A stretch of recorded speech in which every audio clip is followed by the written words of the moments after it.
President. Senator from Ohio.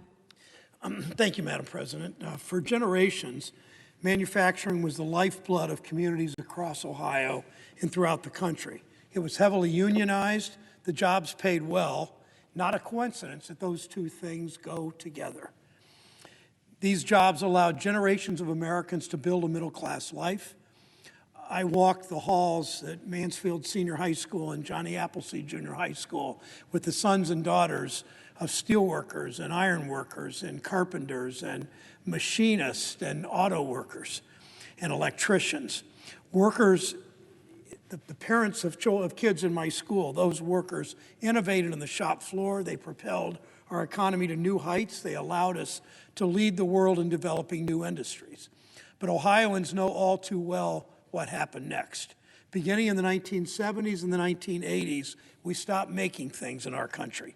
Look at places like my hometown of Mansfield, Ohio. It's an industrial city of about 50,000 people, halfway between Cleveland and Columbus.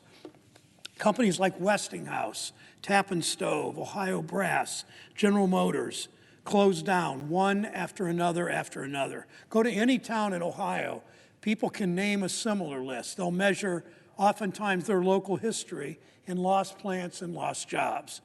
All over America, companies were moving production elsewhere in the name of efficiency. Efficiency was business speak for lower wages.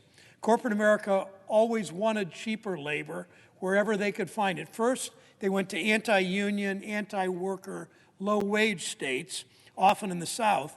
Then when those wages weren't low enough, they moved overseas, first to Mexico, then to China. When those companies move out, they weren't replaced by new investment. The market fundamentalists would talk about creative destruction, but it wasn't followed by any construction, creative or otherwise. That corporate greed was aided by decades of underinvestment, by bad trade policies, which these corporations lobbied this body, successfully, unfortunately, for NAFTA, PNTR with China, the Central American Free Trade Agreement. Though the corporate greed, then it was also followed by even worse tax policy, which these special interests also lobbied this institution for.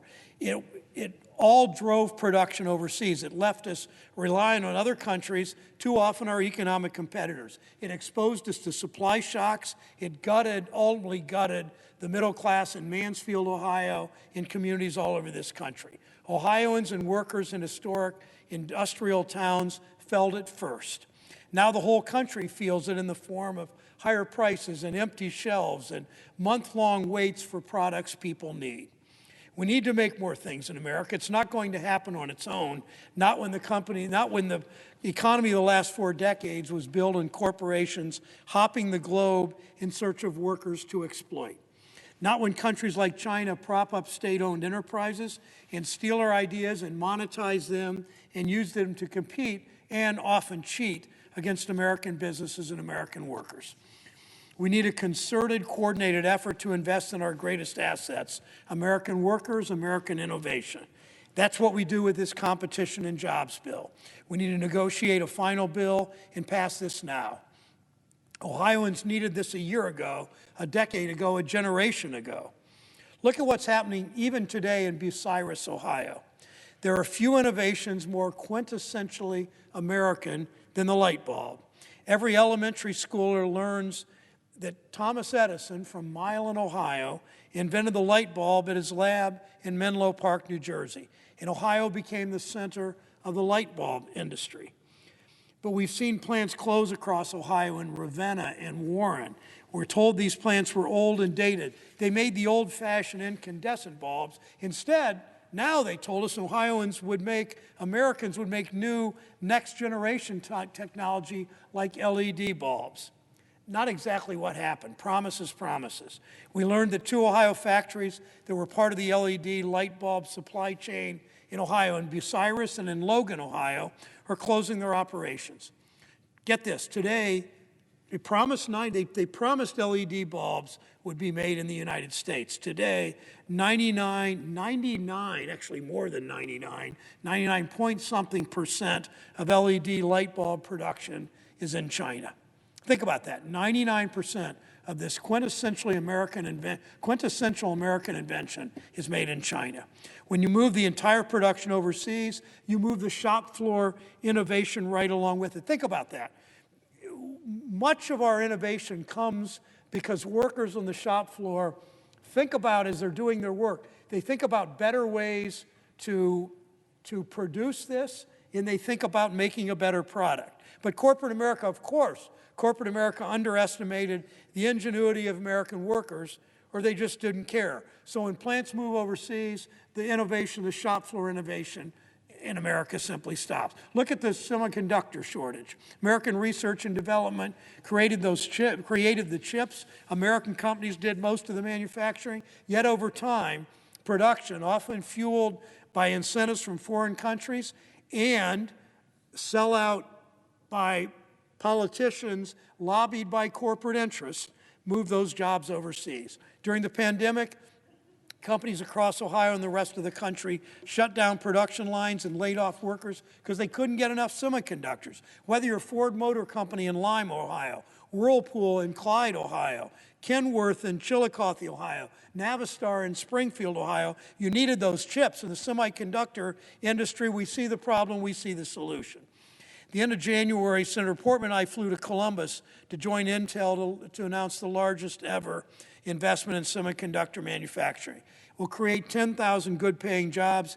Union tradespeople, 5,000 of them over the next 10 years, will build this entire facility. It's possible because we're on the verge of passing an historic investment in American innovation and manufacturing. The Senate called it the Innovation and Competition Act. The House calls it the Competes Act. Call it for what it is. It's the Make It in America Act. The bill includes the CHIPS Act to make investments like Intel in Ohio possible and to position us to lead the world again in this industry.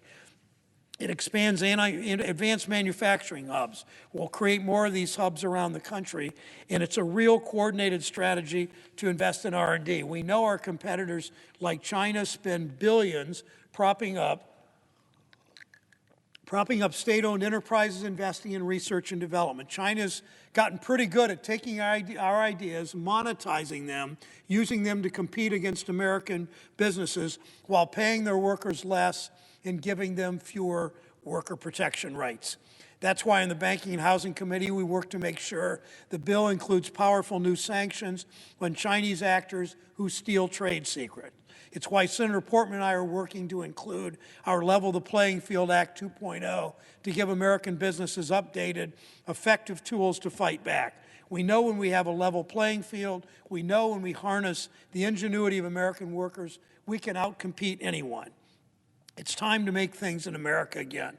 Madam President, Ohio has buried the term Rust Belt. It's time for our whole country to bury the term Rust Belt. It's long past time to pass a final Make It in America bill and send it to the President's desk.